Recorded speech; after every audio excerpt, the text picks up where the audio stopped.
Well, this is me trying to become an Instagram influencer back in the days. It actually was a crazy journey with lots of trial and error. I went broke multiple times, had the one or the other existential crisis. So thinking back, pretty crazy, complicated journey. But at some point, things started to take off. Suddenly, I started to attract a pretty close-knit community. I got invited suddenly to these crazy parties with real celebrities, and I was just like, who am I even? What's going on? At one point, I got invited to the Formula One paddock. Just still, I can't even imagine what happened. And looking back to all these things, it was a hell of a ride, but it was definitely worth it. Would I do a lot of the things differently? Hell yeah, especially because a lot of the things that used to work, things that I did, are totally different nowadays. For example, there were no reels. It was just pictures, photos, no short form content at all. Actually, quite the opposite. Everybody hated short form videos after the fall of Vine. So everybody was like, screw this. It's all in the pictures now. Instagram is the cool platform. And ever since then, which was just, if you think about it, 5 years ago or something, it seems like the world is a totally different place. Plus, it seems like right now, nobody knows where to even start anymore because of sheer information overload. Well, good thing is, I've been working hands-on with lots of creators in the past months, some of which have started completely from zero, like one of my creatormanship students, Ahmed, I hope I pronounced this right, who grew from literally zero to now over 80,000 followers, all in the past few months. And yeah, in this video today, I'll show you exactly what he did recently to blow up. Plus, I'll show you what I actually would do differently if I were to start over again from scratch. Spoiler alert, it's pretty much the same things that Ahmed and my clients are doing right now. What a surprise. Now, whenever I work with creators, helping them build and execute a strategy, whether it's on my course or in my creator mentorship, we more or less start with the same base framework, and then we sort of just fill in the blanks for each individual case. And this framework is actually pretty simple. First of all, being the end goal, which is more important than you think. We're going to talk about it in a second. Then it's the research phase, and then the execution phase. And at some point, these two actually go hand in hand. I'll show you in a second what that actually, how that looks like in real life. But these three things are pretty much all there is. There's no need to overcomplicate it. Actually, let me show you. Now, when I started out back in the days as a, like I said, lifestyle Instagram influencer, man, I don't even want to talk about it, but my ultimate goal was to one day be able to live off of this whole thing, the whole content creation part in some form, right? At least that's what I thought was my goal. Now, after months of basically hustling and testing out so many different things, I got a $70 brand deal, and that's all there was. So I figured it's probably not the right way to approach this whole thing. And probably that goal was not the right goal after all, because it didn't get me anywhere. So I needed something I could actually follow, and please don't laugh at me right now. I'm gonna open my deepest secrets to you. Uncomfortable. One day I was walking on the street and I saw this motorcycle, right? Parked on the streets, and I was in love. Yes, I was that bland, but I set myself the goal to buy this motorcycle as fast as possible, even though I didn't have a license. Still don't have a license. You didn't hear that, police. Now, at this point, reflecting back at my, by this point, 3 brand deals worth about $100 over the course of the past 4 months or something, I clearly figured out that this is not the right path to take. Because, yeah, I sort of had to make money fast to buy this motorcycle. Stupid. But all I knew was that I just wanted to create content in some form and continue on my path of being a content creator. Now, long story short, one thing that actually did work for me was actually getting reach on Instagram and building a pretty engaged following, right? Getting invited to all these events, to the point where people on these events and even in my DMs started to reach out to me and ask me if I could help them do similar things for their Instagram or their business. And even agencies started to reach out to me. And I eventually did that. Started to charge to show and help people out with their whole Instagram strategy. Fast forward 2 months later, I had my freaking motorcycle. Yeah, it is pretty bland, I know, but I was young.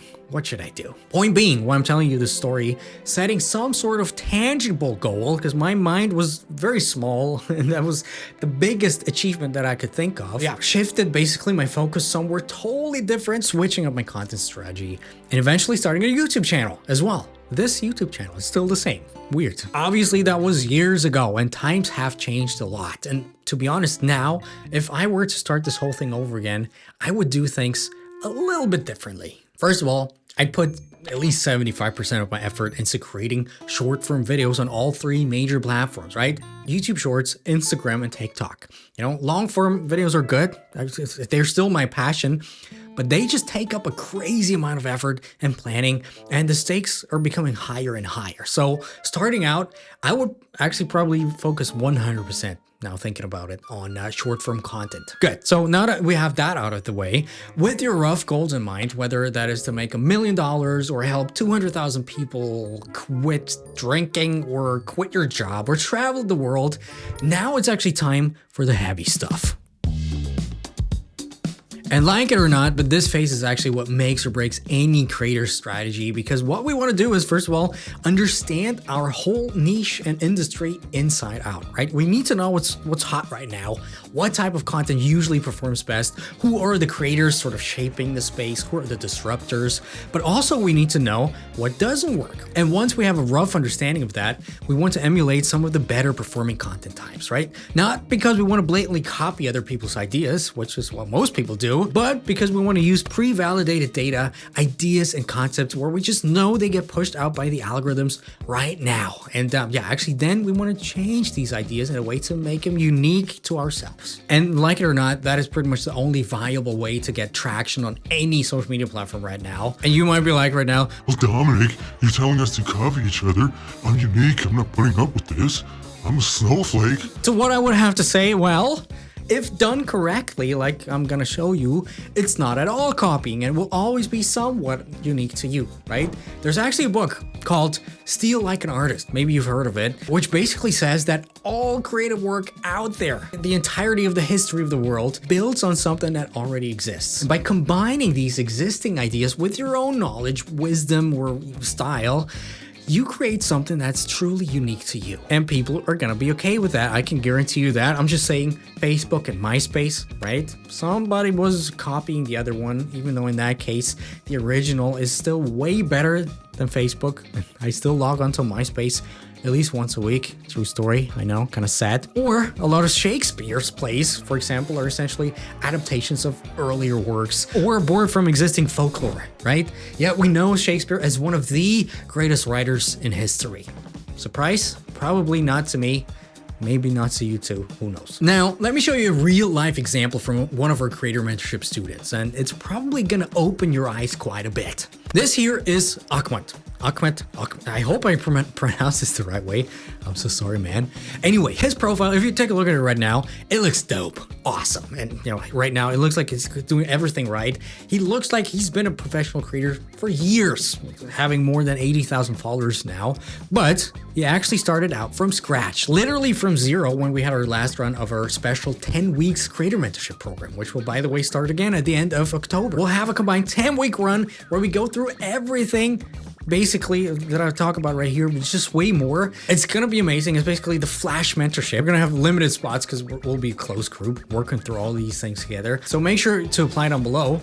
And yeah, talking about Ahmed, he's basically in the fitness industry, and as you can see from his stats, there wasn't a lot of movement in the first 2 months or so. And to the untrained eye, it actually might seem like nothing was happening at all. And to the even more untrained creator, this is the point where most people would stop if after 1.5 months, basically nothing happens. But here's the thing, my friends, this period was actually the most important one in his whole journey, because that's when we did a lot of the research and adaptation that I'm about to show you. So basically at the beginning, we're gonna do a bunch of research, right? We're gonna deep dive into the whole scene, like I said. And there's actually some tools to help you with that. Just a small side note, Viral Finder being a good one for Instagram content, the other being Talk Audit, which is a browser extension that I absolutely love to find good performing content from TikTok competitors. By the way, none of them were sponsored, not getting any money from them, just my actual recommendation. And the whole research part and the research phase can actually and should actually take a while.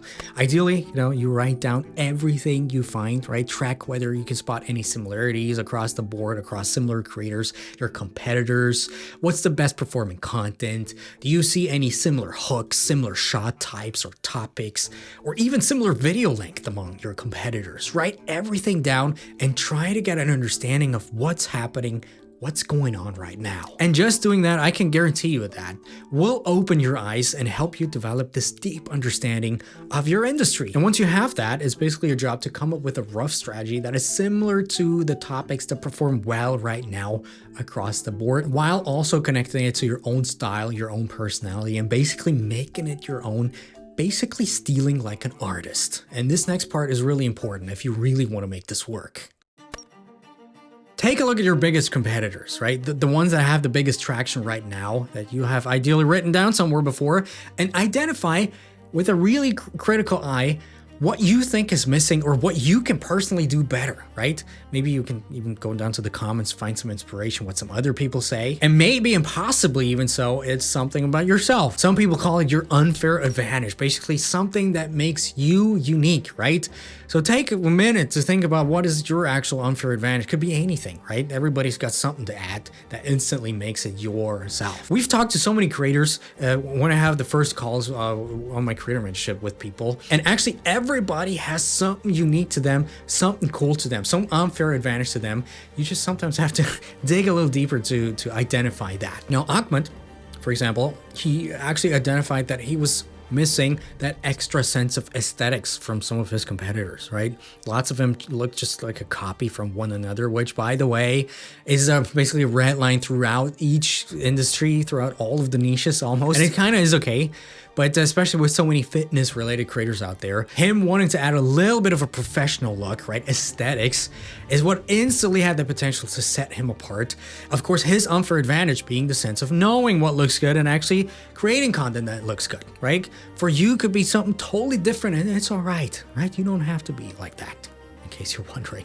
All right, so let me show you this in real life action. So one of the things he figured out doing research was that there were quite a few hand wrapping tutorials blowing up, right, from the box. I didn't know about this too, so don't feel bad if you don't.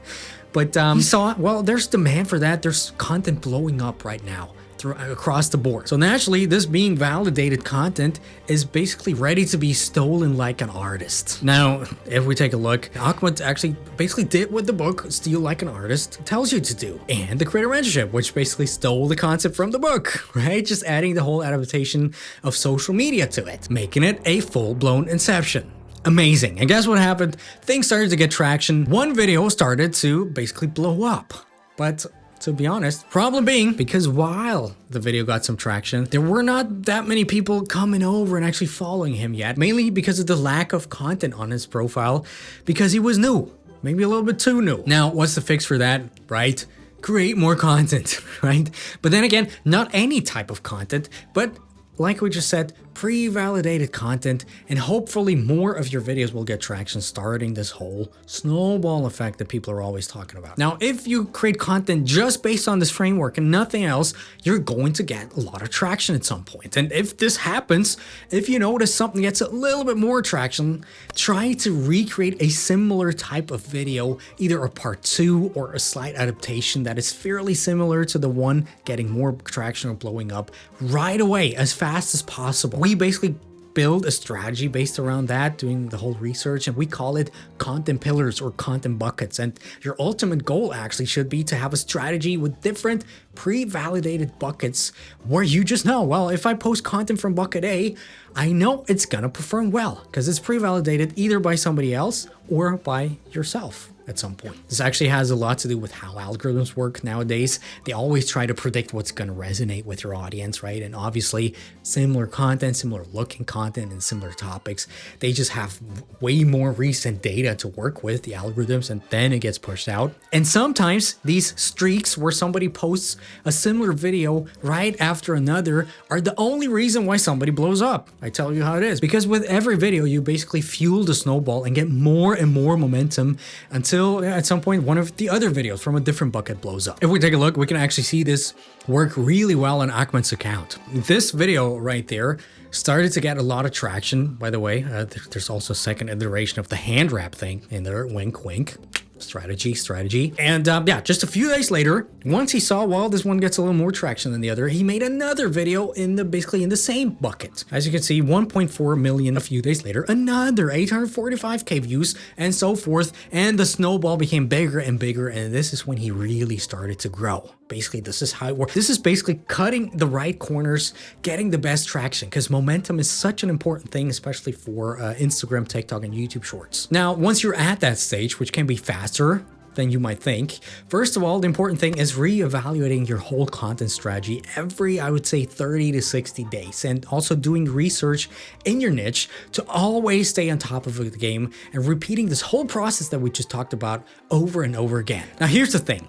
Obviously, this strategy doesn't work at all if you don't know how to stop people from swiping away, right? Creating good hooks, which is pretty much the easiest fix to getting more traction initially. And this is exactly why you want to watch this video next, because I'll teach you a system to do exactly that.